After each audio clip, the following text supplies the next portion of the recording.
Believe it or not, these wicked looking machines, well, they're both electric bikes.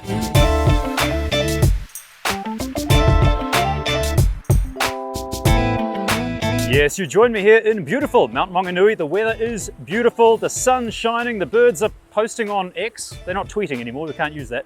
And to join me here on this Moondog from Valkree is Dan. That's Dan. Okay, so let's talk tech specs first of all. What am I riding? You're riding a Valkree electric bike.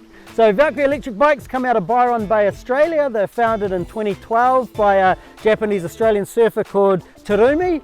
They're basically created as a mode of transport. Everything on a Valkree is next level quality. So you are powered by a Dapu motor. Dapu is a Japanese hub-driven rear hub motor. It's in speed pedelec bikes, Pedigo International basically. All right, so what sort of capacity have we got? I'm guessing the battery is in this, what looks like a petrol tank. Yep, so in your tank, if you were to open it up, you would have a controller and a battery. Your battery is a 696 watt hour, which is a big capacity battery, but you have to bear in mind you are riding beautiful cruisers. They're not plastic, so they do have a bit of weight. But in real time, our riders are getting between 50 and 65 kilometers out of one charge. Really? Yeah, 100%. Because these don't look like very light bikes. What do they weigh? They're not light. They are about 27 kgs all up. And what sort of motor power are we looking at here? Cool, so Valkree's got kind of three motors, like similar to any EV or ICE vehicle, you're really thinking about your engines. So we have a 250 watt motor, which is the one you're on, Gav. The one I'm on is a drifter, it's got a 500 watt motor. You can choose either 250 or 500. And then there's also another model, which is a dual motor, which is really two 500 watts, which is next level powerful. It's really an off-road mobile. I see, it's nice of you to dress up for us. What happened to the foot? That is called a ligament reconstruction. That was not done on an e-bike. That is the dangers of walking. Let's talk about the style, because this is the first thing I noticed about this. When I first saw it, I thought, well, hang on, this doesn't even look like an e-bike. This looks like a Harley Davidson, but unlike a Harley Davidson, this won't be shedding parts as you drive down the road. Yeah, absolutely. Every Valkree is really customized. That's inspired by 1920s and 1930 cafe races. I can see so that. So it's that vintage feel, Springer shocks, leather, 304 stainless. It's really a heritage brand, you know, re-electrifying the old designs of the 20s and 30s, really. I see it's got shocks on the front as well. Yeah, so the single motors have got springers, and the dual motors have got like an upside down kind of motorbike shock as well. Okay, cool. And you said this is all leather as well? Yeah, so your leather grips, the leather seats, Australian leather. At some stage we are hoping to get a New Zealand company on board, but really the idea of a Valkree is you buy a Valkree, it's your bike for life, it's built for life. Let's be fair, batteries, lithium-ion batteries do degrade. 8 to 10 years you may need a new battery, but your Valkree stays the same. Right. The only difference is you might have a bit of patina on your leather, which isn't a bad thing. So it's built for last. Yes, that's what I'm calling my face as it gets more wrinkles. It's patinaed. Mine's patinaed, but it doesn't. It's not something that people are paid to have. When I look at these bikes, I think of like Long Beach, California in the 90s, Sublime, that sort of thing. Who's the target market? Yeah, absolutely right. Originally the whole concept of Valkree was put together with the founder and Tom Carroll, who's an Australian surfer, to create a bike that was stylish, kind of a little bit of a disruption in the market, and it was used to get to surf bikes instead of being stuck in traffic. But on the flip side of that, they are urban commuters. So, you know, not everybody can afford to pay, 60 grand for an EV vehicle, but they may be able to use a Valkree when it's not raining, where it's applicable, short distances. So the market's really someone who's looking for a mode of transport, whether that's because of sustainable reasons or because they want to look cool, or it's fun, and someone that kind of, can see themselves using this when they don't have to be in a car every time. It's got massive tyres on it. This is the biggest tyres I've seen on an e-bike before. Yep. Why such big tyres? So fat tyre bikes is what you call them. The reason being is it's so that you can go kind of on-road and off-road. So different models have different tyres. So the one you're riding has got 4-inch, 24-inch tyres, and they're set up for beach riding. Where this one has got 3-inch, 26 tyres, which is more set up for kind of urban. You can swap them around, but it's essentially the bigger the tyre, the more softer the ride, and it means you can go on, you know, beach like what we're doing right now. This is the first time I've ridden a bike on the beach, and I thought I'd be bogged down, but it's riding so comfortable. The seat's comfortable, the tyres are comfortable. It's just sweet. But you said it's for urban applications as well. I mean, we're crawling along at like 7 k's an hour right now. Can these things move? If we put this up to level 6, and we're more than welcome to do this, we're going to tap out at about 40 to 42 kilometers an hour. You don't always have to go that fast. What we say to people, especially with a Valkree, is, you know, what you're riding essentially is like riding a couch. Like, you've got a twin seat. It's so comfy. It's more about the journey. Listen, look at where we live. This is our highway. Like, this is ridiculous. I got so lost in the game, I forgot to ask you how much they cost. Yeah.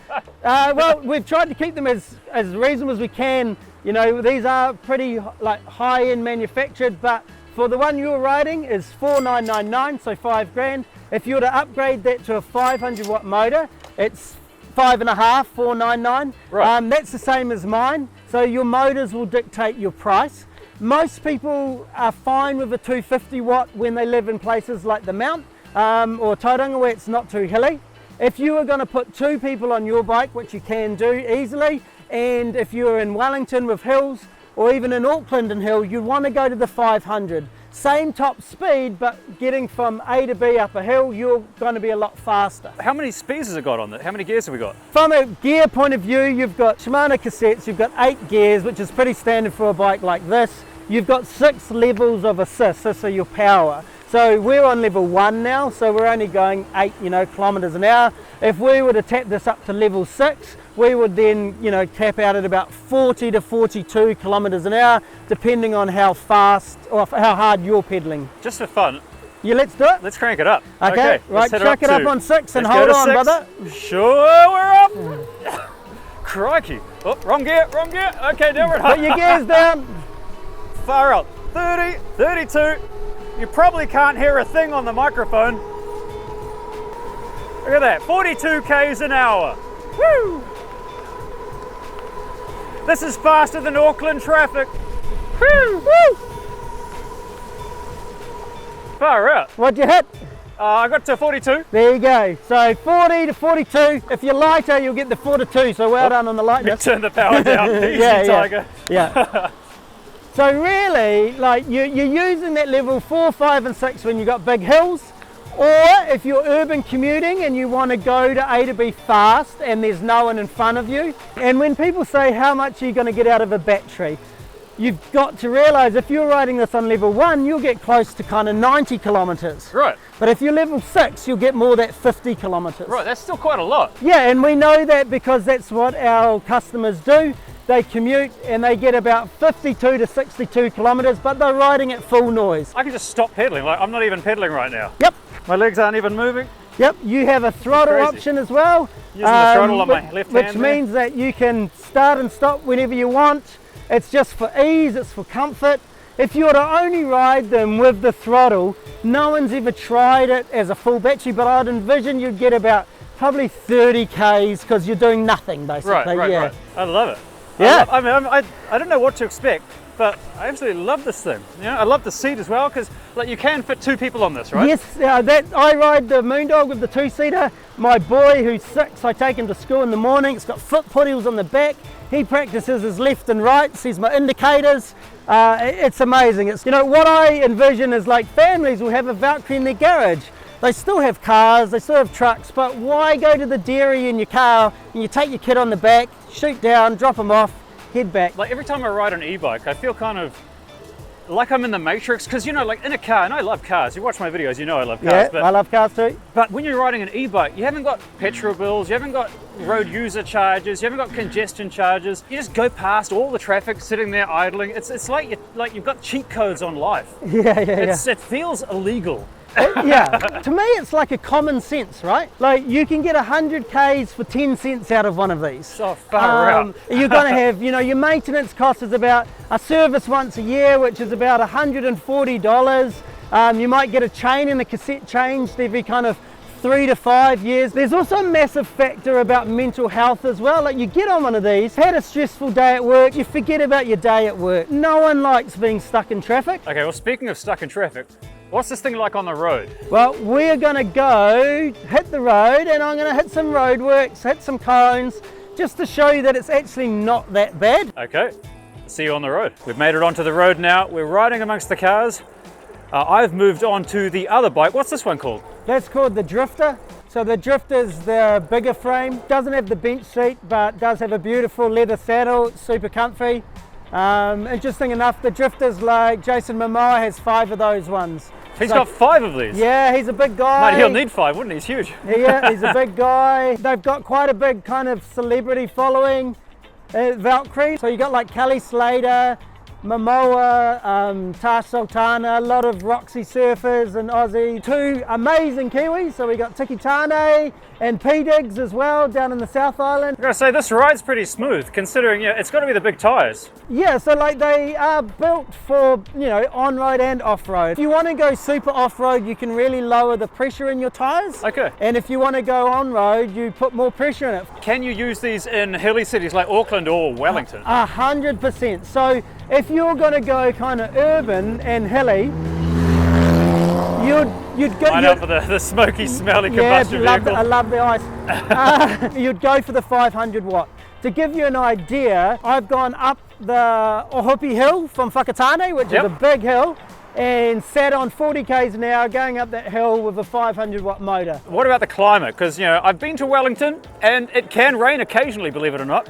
Are these waterproof? Yeah, they're all waterproof. The controllers and the batteries are all in waterproof tanks as well. Obviously, common sense prevails. So you're not going to leave something this beautiful out in the rain to just degrade. If you're going to use it on the beach like we did today, we're going to go back and we're going to wipe it down. But no, they're absolutely all-terrain. Listen, I'll be honest with you, if it's raining, I jump in my car.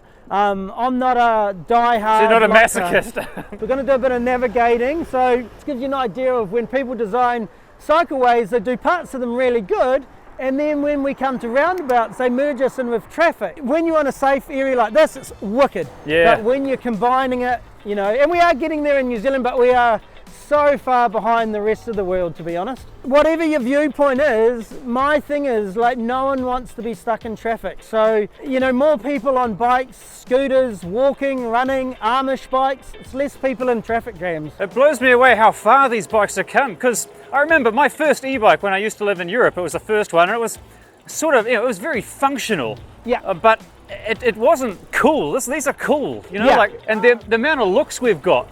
Just driving. Everyone's pointing and waving. It's insane. If you want to get your good looking rating up, sit on a Valkree. Like I was saying before, like, this is a different market. I wouldn't give my nana one of these. Yeah. Crank up the power. Let's go up the hill. Oh gosh, this thing is effortless, man. So there's really no hill that this won't go up. Well, one downside I just realised is that was a 30k zone. These bikes are so powerful. I was doing 35. I forgot I was speeding. You do need to. I've never been pulled up, but theoretically, yeah, the law's the law, right? Whatever your beliefs, like, there's so much better ways to get around. Like, it's an urban mobility, eh? Like, you're all EVs, but I'd argue this is an EV. It is. I don't know if you can hear me with the wind noise, but this thing just ticks along at 35 k's an hour effortlessly. It's like a motorbike for the city. And what a day for it, eh? I'm in midwinter and I'm flying along happily at 35 k's an hour, not breaking a sweat. This is the future, man. But after all this hard work of letting the bike do all the hard work, I think we've earned ourselves a cup of coffee.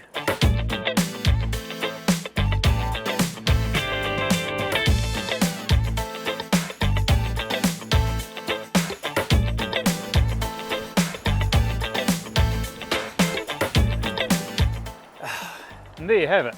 These things are just sweet machines. I don't know what else to say other than you've got to try it. It's got great tires, it's got great ride, it's got great quality components. It's just a sweet machine. It's the only downside with these things is that every time I ride an e-bike, especially ones like this, I want to take it home.